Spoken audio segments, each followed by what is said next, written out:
And we're moving on for now. A report put out by Pakistan's Center for Research and Security Studies cites 2024 as the deadliest year for Pakistan's security forces in a decade in terms of personnel killed in insurgent and sectarian violence.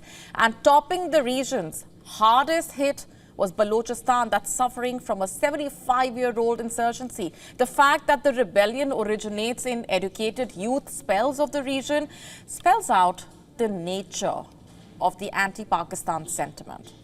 Here's more in this report.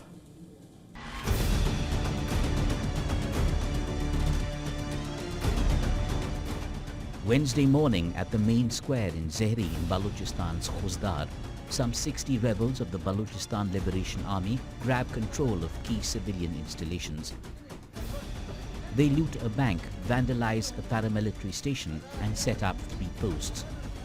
This one was the latest in a near-continuous lineup of insurgent violence in Pakistan's Balochistan province that has exploded in the last year. Pakistan's civil and military security forces suffered 685 fatalities and 404 terror attacks in the last year alone. This figure is the highest since 2014. Compared to last year, these figures mark an over 66% surge in deaths due to violence and 49% more incidents. Khyber Pakhtunkhwa and Balochistan accounted for 94% of all fatalities and 89% of all incidents in the country. In Balochistan, the insurgency and anger against Islamabad goes back all of 75 years, virtually since Pakistan was born.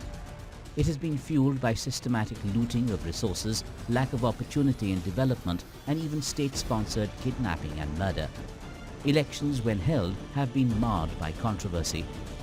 Down the decades, a rising trust deficit has led to educated youth resorting to active rebellion. Some names stand out. Shari Baloch, a physics MPhil graduate from the Karachi University, became an icon for Baloch youth. She turned into a suicide bomber and carried out the Chinese Confucius Institute bombing in Karachi in 2022. Mahal Baloch was an LLB student from Turbat. She turned suicide bomber who struck at the FC camp in Balochistan's BLA in 2024. Or Aftab Baloch Chatak, a postgraduate from Islamabad's Quaid-e-Azam University. He was selected as chairman of the Baloch Students' Council demanding rights before he picked up arms with the BLA. He was killed during an attack on a military post in 2021. There are several others on this list, educated youth who turned militant for the Baloch cause.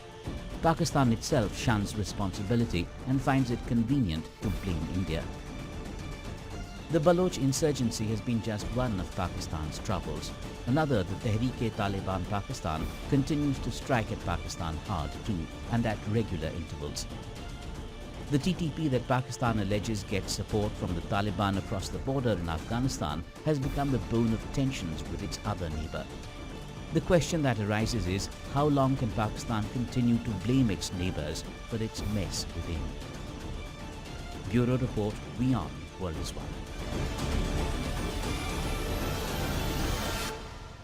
To stay up to speed with the latest news, download the WION app and subscribe to our YouTube channel.